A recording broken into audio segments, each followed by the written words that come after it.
ಕುಸುಮ ಶರನ ಉರವಣೆಯ ಗಾಯದಲ್ಲಿ ಎಸುಗೆ ಒಡೆದನು ಕೀಚಕನು ತನ್ನ ಹಸುವಿನ ಅಳತೆಯ ನೋಡದೆಯೇ ತುಡುಕಿದನು ದ್ರೌಪದಿಯ ಕೀಚಕನು ತನ್ನ ಹಸುವಿನ ಅಳತೆಯ ನೋಡದೆಯೇ ಕುಸುಮ ಶರನ ಉರವಣೆಯ ಗಾಯದಲ್ಲಿ ದ್ರೌಪದಿಯ ತುಡುಕಿದನು.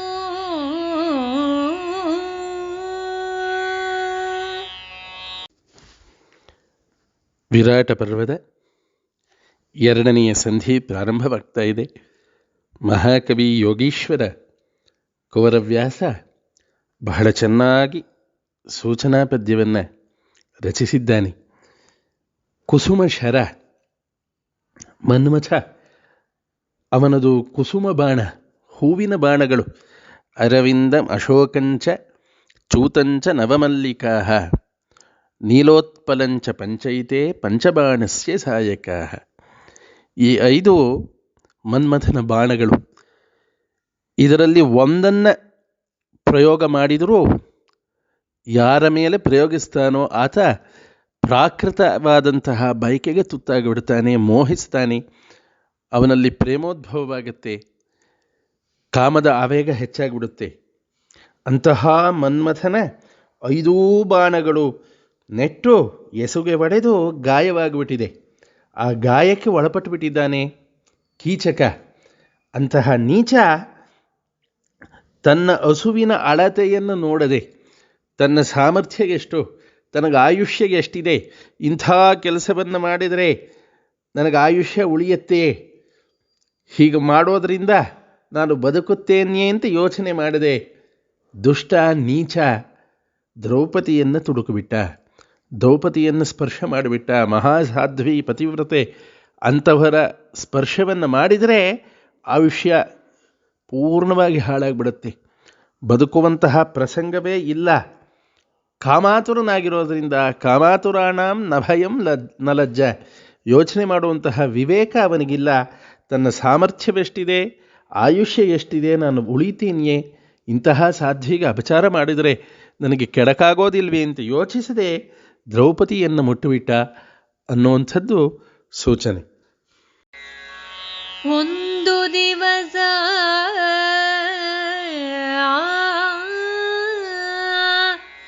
ವಿರಾಟ ನರಸಿಯ ಮಂದಿರಕ್ಕೆ ಓಲೈಸಲೆಂದು ತಂದನು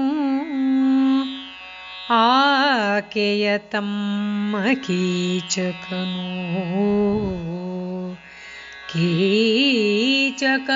ಅತುಳ ಭುಜಬಲನು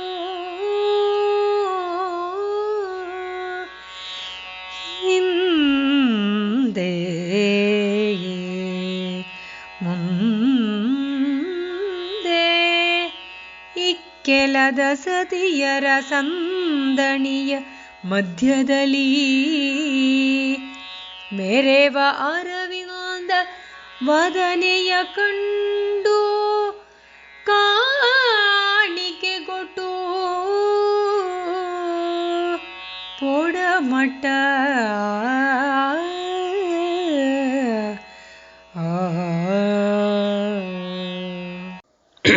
ಒಂದು ದಿವಸ ವಿರಾಟ ನರಸಿಯ ಅರಮನೆ, ಅಲ್ಲಿಗೆ ಬಂದಿದ್ದಾನೆ ದುಷ್ಟ ಕೀಚಕ. ಏತಕ್ಕಾಗಿ?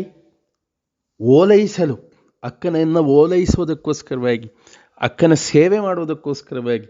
ಏನು ಸೇವೆ ಅವನು ಮಾಡ್ತಾನೆ ಅನ್ನೋದು ಮುಂದಿನ ಪದ್ಯದಲ್ಲಿ ಸ್ಪಷ್ಟವಾಗುತ್ತೆ. ಬಂದ ಅತುಲ ಭುಜಬಲ, ಸಾಧಾರಣನಲ್ಲ, ಮಹಾಪರಾಕ್ರಮಿ, ಭೀಮನ ಹೋಲುವ ಬಾಹುಬಲವಿತ್ತು ಅವನಿಗೆ.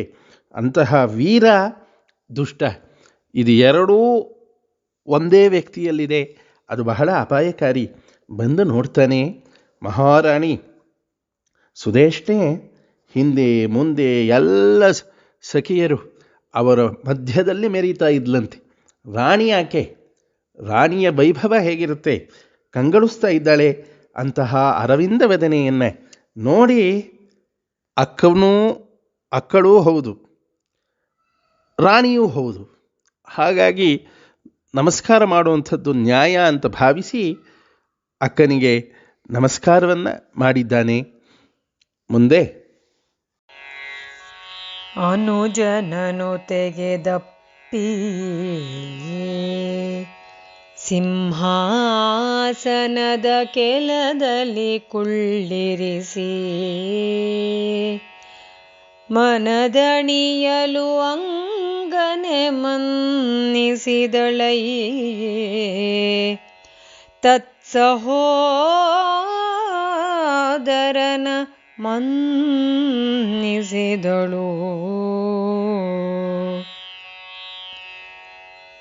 ತನು ಬುಳಕ ತಲೆದೋರಲು ಅವನು ಉಪ್ಪಿನಲಿ ಸತ್ಕೃತನಾಗಿ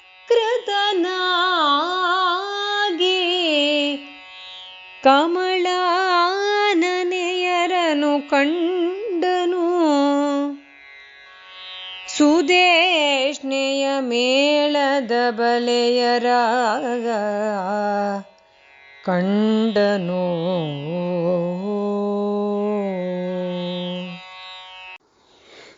ತಮ್ಮ ಬಂದಿರೋದನ್ನು ನೋಡಿದ್ಲು, ಸಂತೋಷವಾಗಿಬಿಡ್ತು. ಎಂಥ ತಮ್ಮ, ರಾಜ್ಯಕ್ಕೆ ಆಧಾರನಾಗಿದ್ದಾನೆ, ಪಾಪಿಷ್ಠ, ಅವನಿಂದ ಆಗುವಂತಹ ಕೆಡಕು ಈಗ ಗೋಚರಿಸ್ತಾ ಇಲ್ಲ. ಹಿಂದೆ ಕರ್ಣಾದಿಗಳು ಯುದ್ಧಕ್ಕೆ ಬಂದಾಗ ಅವರನ್ನೆಲ್ಲ ಹಿಮ್ಮೆಟ್ಟಿಸಿದಂತಹ ಸಾಹಸಿ ಸಂತೋಷವಾಗಿಬಿಡತ್ತೆ.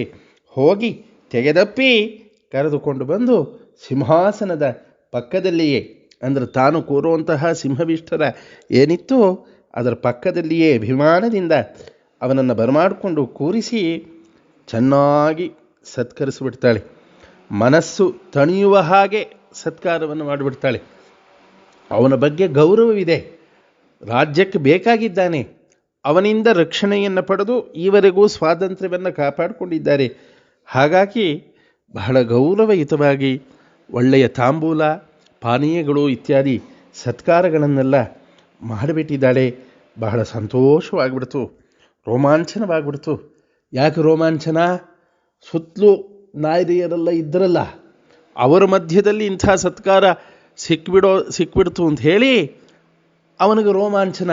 ಅವನು ಬಂದಿರೋದೇ ಇಂಥ ಕಾರ್ಯಕ್ಕೋಸ್ಕರವಾಗಿ, ಓಲೈಸೋದಕ್ಕೆ ಬಂದಿರೋದು ಅಂತಂದರೆ ಗೌರವ ಕೊಡೋದಕ್ಕೆ, ಸೇವೆ ಮಾಡೋದಕ್ಕಲ್ಲ, ಈ ನೀಚ ಕೆಲಸ ಮಾಡೋದಕ್ಕೆ ಬಂದಿರೋದು. ಸಂತೋಷವಾಗಿಬಿಡುತ್ತೆ.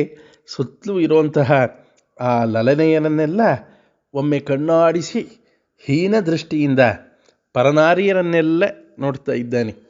ನಮ್ಮ ಶಾಸ್ತ್ರದಲ್ಲಿ ಮಾತೃವತ್ ಪರದಾರೇಶು ಅಂತ ಹೇಳಿದೆ. ಪರದಾರೆಯರನ್ನು ತಾಯಿಯಂತೆ ಕಾಣಬೇಕು. ಯಾರು ಹಾಗೆ ಕಾಣಲ್ವೋ ಅವರ ವಿನಾಶ ನಿಶ್ಚಿತ. ಅದಕ್ಕಾಗಿಯೇ ರಾಮಾಯಣ ಮಹಾಭಾರತ ಬಂದಿರುವಂಥದ್ದು, ಈ ಸಂದೇಶವನ್ನು ಕೊಡೋದಕ್ಕೆ ಬಂದಿರುವಂಥದ್ದು.